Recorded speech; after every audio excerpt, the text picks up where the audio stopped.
আচ্ছা, একবার ভাবুন তো, এই যে পারমাণবিক বোমার যুগ, যেখানে এক মুহূর্তেই একটা গোটা শহরকে ধ্বংস করে ফেলা যায়, সেখানে ভবিষ্যৎবাণীতে বলা একজন নেতা কিভাবে লড়াই করবেন? আজকের এই আলোচনা ঠিক এই প্রশ্নটা নিয়েই। ইমাম মাহদী বরং আজকের এই নিউক্লিয়ার ওয়ার্ল্ড। একদিকে আছেন ইসলামে প্রতিশ্রুত একজন নেতা, যিনি পৃথিবীতে ন্যায় প্রতিষ্ঠা করবেন, আর অন্যদিকে আছে মানব ইতিহাসের সবচেয়ে ভয়ঙ্কর, সবচেয়ে বিধ্বংসী অস্ত্র। তো এই দুয়ের মধ্যে সংঘাতটা ঠিক কেমন হতে পারে? চলুন একটু গভীরে যাওয়া যাক। বিভিন্ন বর্ণনায় কিন্তু এক মহাযুদ্ধের কথা বলা আছে, যেটাকে মালহামা বলা হয়। আর সেখানে আধুনিক যুদ্ধের কারণে এমন ধ্বংসযজ্ঞ নেমে আসবে যা আমরা হয়তো কল্পনাও করতে পারব না। এমন একটা সময় আসবে যখন চারপাশে মৃত্যুটাই হবে সবচেয়ে স্বাভাবিক ঘটনা, আর বেঁচে থাকাটাকেই মনে হবে একটা মিরাকেল।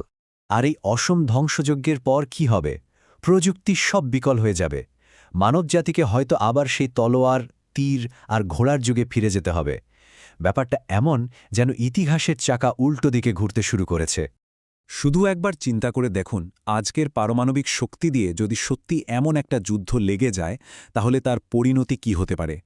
ভবিষ্যৎবাণী অনুযায়ী এই মহাযুদ্ধে পৃথিবীর প্রায় 2/3 মানুষই নিশ্চিহ্ন হয়ে যেতে পারে।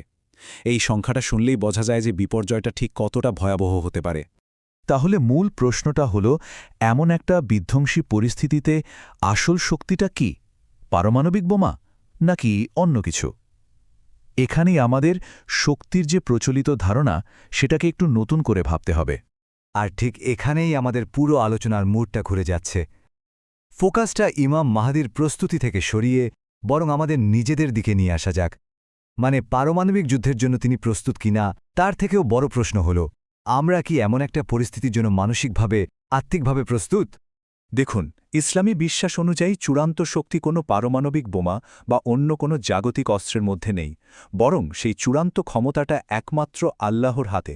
মানুষ যতই শক্তিশালী, যতই বিধ্বংসী অস্ত্র তৈরি করুক না কেন, শেষ পর্যন্ত সবকিছুই কিন্তু তার ইচ্ছার অধীন।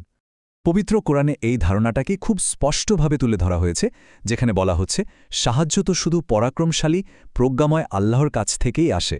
এটা আমাদের বারবার মনে করিয়ে দেয় যে জয় বা বিজয় কোনো বস্তুগত জিনিসের ওপর নির্ভর করে না, করে একমাত্র আল্লাহর ইচ্ছার ওপর।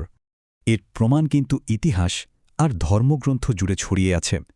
যেমন ধরুন বদরের যুদ্ধ, যেখানে খুব অল্প সংখ্যক মুসলিম বিশাল এক বাহিনীকে হারিয়ে দিয়েছিল, কিংবা ফেরাউনের মতো পরাক্রমশালী শাসকের বিরুদ্ধে নবী মুসা আলাইসাল্লামের বিজয়, অথবা নমরুদের ক্ষমতার বিরুদ্ধে নবী ইব্রাহিম আলাইসাল্লামের অটল বিশ্বাস।